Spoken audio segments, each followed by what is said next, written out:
On TV, Fred and Ethel Mertz were the funniest couple in the U.S. The way of life that the two of them portrayed on screen brought incredible comic relief to the millions who watched them. Despite the bickering, nobody dared question whether there was incredible love between the two on screen. Off-screen, however, was an entirely different story.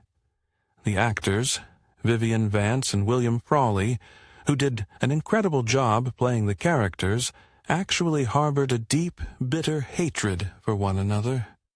How did two people forced to play loving spouses come to despise each other so completely? Let's take a closer look at the true story behind the cameras. This beef between two brilliant actors wasn't rooted in jealousy, and it was not just another show for the stage. It was a genuine hatred, and it lasted for years. In the end, even death was not enough to bring about peace.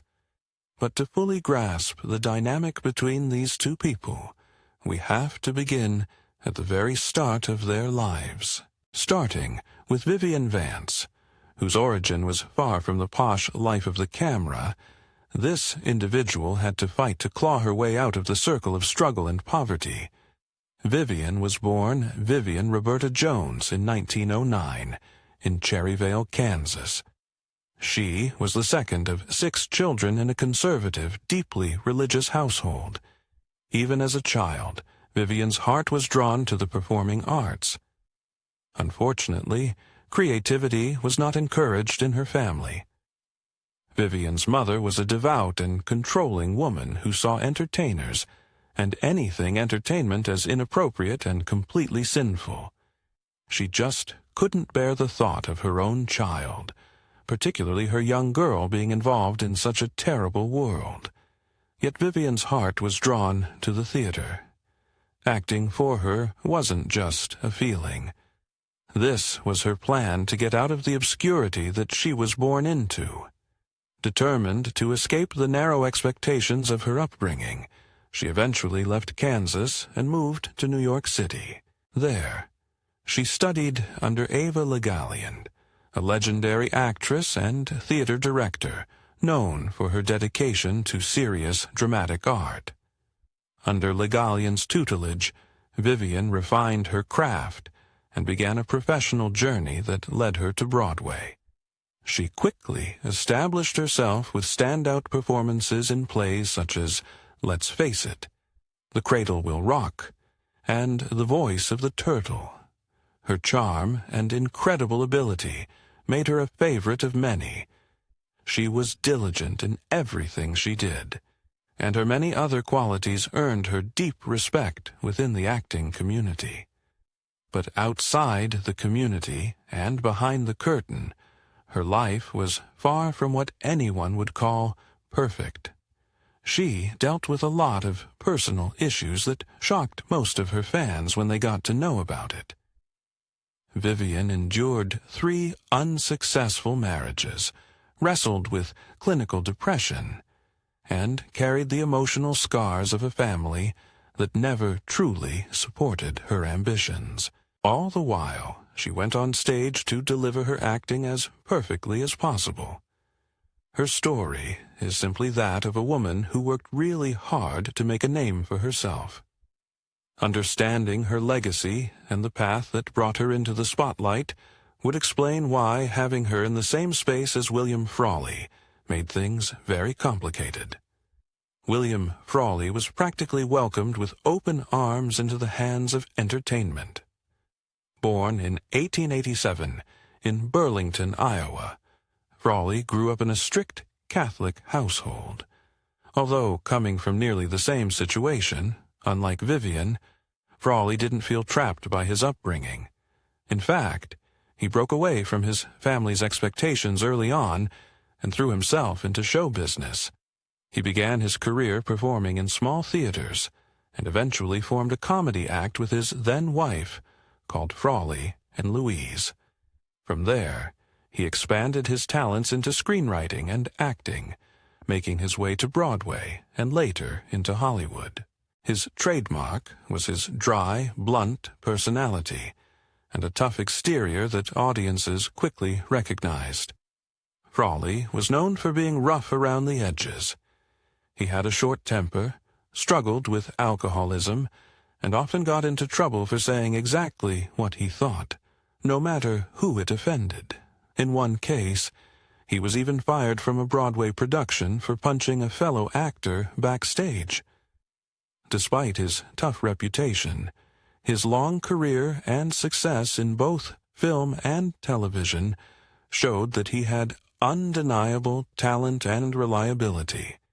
Even if he didn't make many friends along the way, Vivian and Frawley couldn't have been more different, both in personality and in the worlds they came from.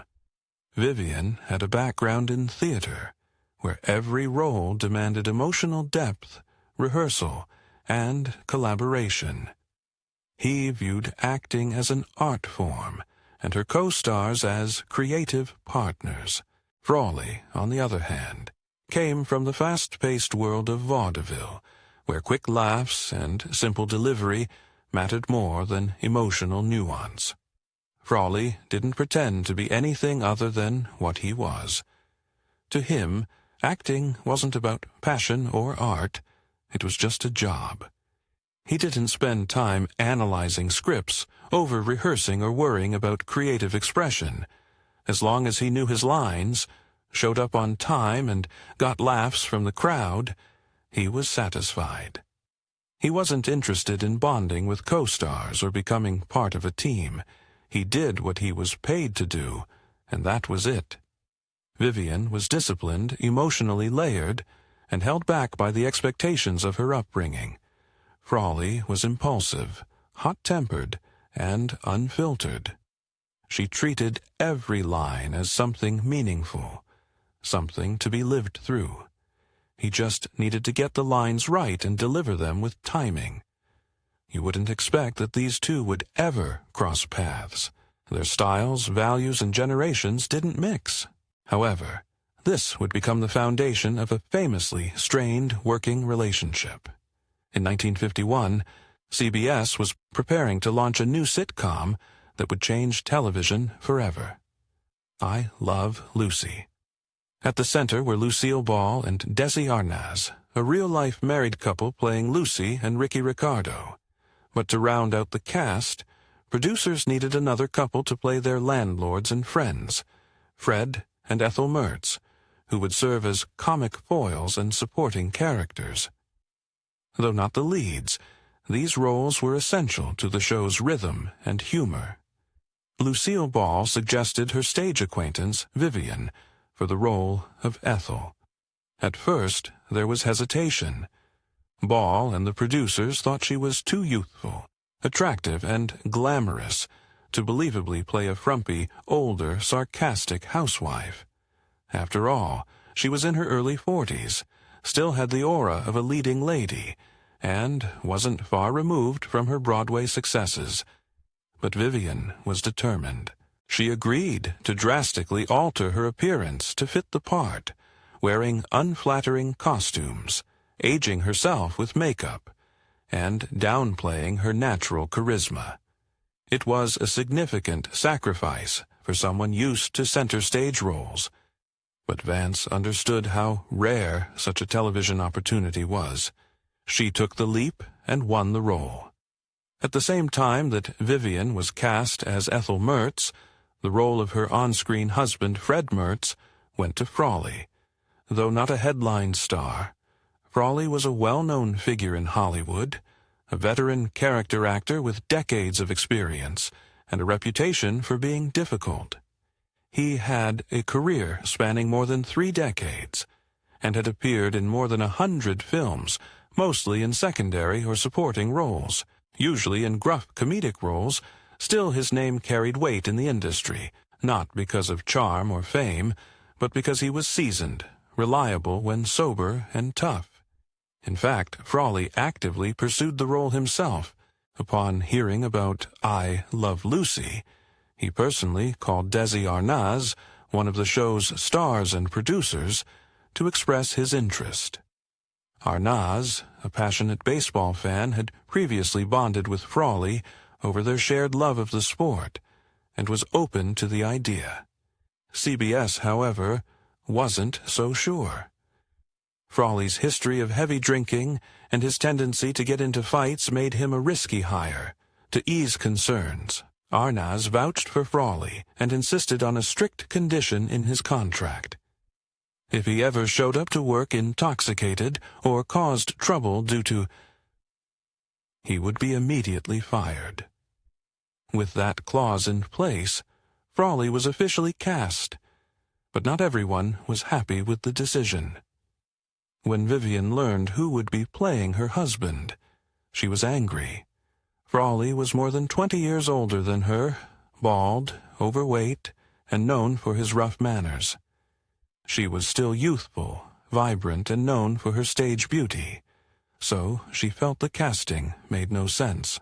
She reportedly said, "He should be playing my father, not my husband." Unfortunately for her, Frawley overheard the remark.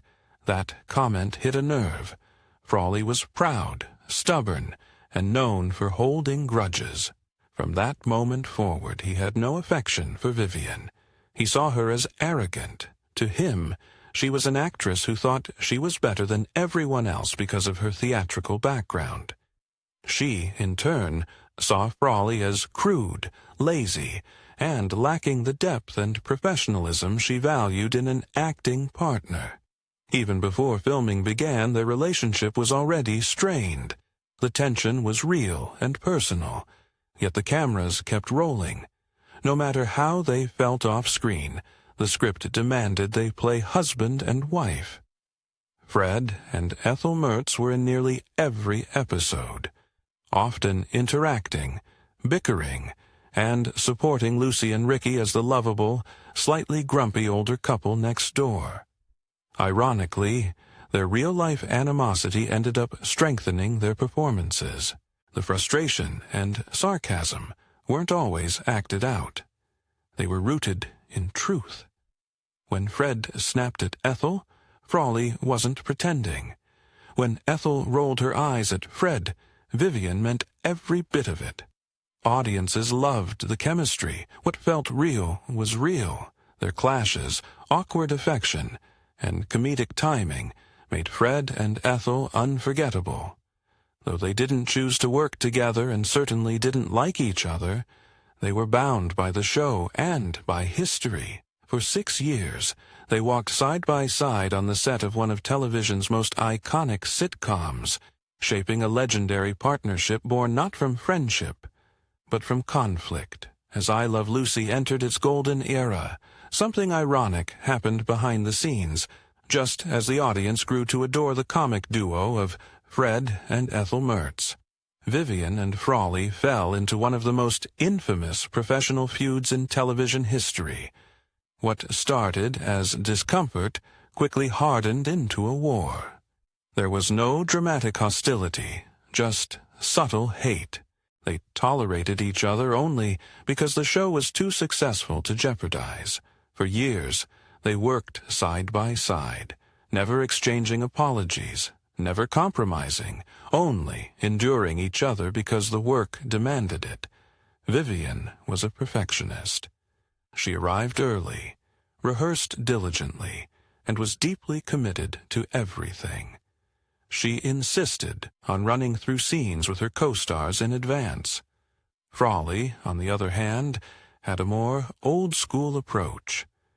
He memorized his lines, delivered them, and was ready to head to the bar afterward. To him, Vivian's meticulousness was unnecessary, an indulgence. To her, his lack of discipline was an insult to the art of acting. Their friction rarely erupted into open conflict, but everyone on set could feel it.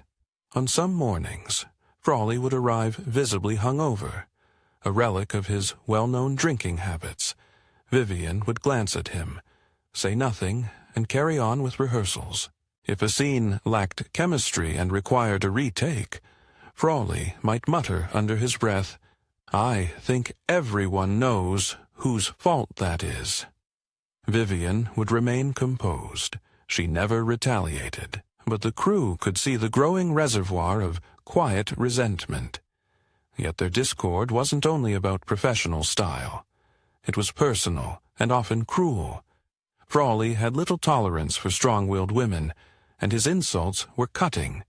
If fat, broad, or a sack of doorknobs, comments meant to mock her appearance and diminish her. In a particularly bitter instance, he allegedly called her that miserable C*****T, a claim later confirmed by actor Tim Considine of My Three Sons in an interview. No one on set repeated the slur, but everyone knew it had been said. Vivian, for her part, never stooped to that level. Though she held strong opinions, she was careful never to use vulgar language to describe Frawley. She maintained her professionalism and focused on her work, no matter how unpleasant the environment became. Despite it all, the tension never sank the show. The magic of I Love Lucy endured, perhaps even thrived, on the contrast between two actors who couldn't stand each other, yet delivered timeless performances, as if they were the best of friends. Vivian learned to wield cold, measured indifference like armor. When reporters asked about her working relationship with Frawley, her on-screen husband, she would offer only a polite smile and reply, "We're just two people doing the same job, that's all." But those close to her, especially Lucille Ball, knew the toll it took. In a rare moment of honesty, she confided to Ball that playing Frawley's wife was the most challenging role of her entire career. Not because the acting was difficult, but because every time I looked into his eyes, I had to force myself not to show the truth. That truth was a deep-rooted contempt, born of personal insults, opposing temperaments, and the daily grind of forced civility. In 1959, CBS proposed a spin-off series, Fred and Ethel, banking on the enduring popularity of the Mertzes. For many actors, this would have been a golden opportunity, but Vivian shut it down instantly. She flatly refused to spend more years tethered to Frawley. When asked why, she famously said, "I don't want to live another moment in that marriage."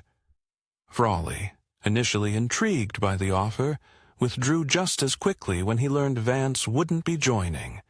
He responded with uncharacteristic bluntness, "Without her, I don't want the show either." It was one of the rare acknowledgments that for all their animosity, their screen partnership was irreplaceable. Lucille Ball, ever the mediator, found herself helpless in the face of the war. "I never saw them actually argue," she once admitted, "but I always felt the air between them was colder than the studio's air conditioning." It was a silent standoff. Two stubborn, wounded professionals who refused to forgive or forget. Neither sought reconciliation. Perhaps they both believed they were right. Perhaps too much time had passed, and the emotional backlog had grown too vast to clear in a single conversation. Their mutual disdain became something of an unspoken rule on set. The production crew learned to schedule their scenes so they shared as little downtime as possible. They rarely stood near each other, unless a scene required it. They didn't eat together, didn't chat between takes. The divide was complete, and yet few viewers ever suspected the depth of it. Their professional relationship was not just strained, it was shaped by deep personal wounds. For Vance, the daily challenge was emotional self-control. For Frawley, it was pride and bitterness. But somehow, that fraught connection helped create one of the most beloved comedic duos in television history. Behind the makeup, the scripts, and the bright studio lights were two people, Vivian Vance and William Frawley, each carrying emotional wounds that most fans never knew about. Vivian Vance, best known for playing Ethel Mertz on I Love Lucy, had a life filled with personal pain and silent struggles. Vance was married 4 times. The first 3 marriages ended in divorce, and she never had children. Her 3rd marriage was especially painful. Her husband, Philip Ober, was an actor who never achieved much success. As Vance became more famous, he stayed stuck in his career, which led to resentment and growing tension between them. Some of Vance's friends later suggested there may have been abuse, though nothing was ever officially proven. Vance never spoke publicly about it. In later interviews, when she mentioned her most painful years, she never used his name. She simply stayed quiet. This emotional turmoil affected her work. On the show, she had to pretend to be happily married to Fred Mertz, played by Frawley, a man about 20 years older than her. Vance didn't respect him, either as an actor or as a person. To her, the role wasn't just acting. Playing a wife to someone she didn't trust reminded her of her own unhappy relationships. Friends said working with Frawley forced her to hide her true feelings every day. After I Love Lucy ended, Vivian finally found some peace. She married her 4th husband, John Dodds, a publisher. She called him the first man who didn't try to use me. They lived in Stamford, Connecticut, and later moved to a quiet town called Belvedere, California. Away from Hollywood, Vivian spent her time painting, doing charity work, and enjoying a calmer, more private life. In '73, Vivian was diagnosed with breast cancer. Although she stayed cheerful around friends, the disease returned and eventually spread to her bones. Her health declined quickly. She passed away years later. Frawley lived a very different kind of life. After divorcing his wife, Edna Louise Root, he never remarried and spent most of his life alone. He lived at the Knickerbocker Hotel in Hollywood and didn't have close friends or family. Outside of work, he mostly drank, watched baseball, and repeated the same conversations at the local bar near the studio. The only thing that brought him real joy was when his favorite baseball team, the New York Yankees, made it to the finals. Frawley's health worsened in his later years, but he refused help. In 1966, he had a stroke while walking near his hotel on Hollywood Boulevard. He was taken to the hospital, but didn't survive. He died alone, with no close family or friends by his side. He didn't leave behind a public will, and his estate was worth about $92,000, a small amount compared to his former fame. After his death, there were rumors that Vivian opened a bottle of champagne and said, "Finally, I'm free of him."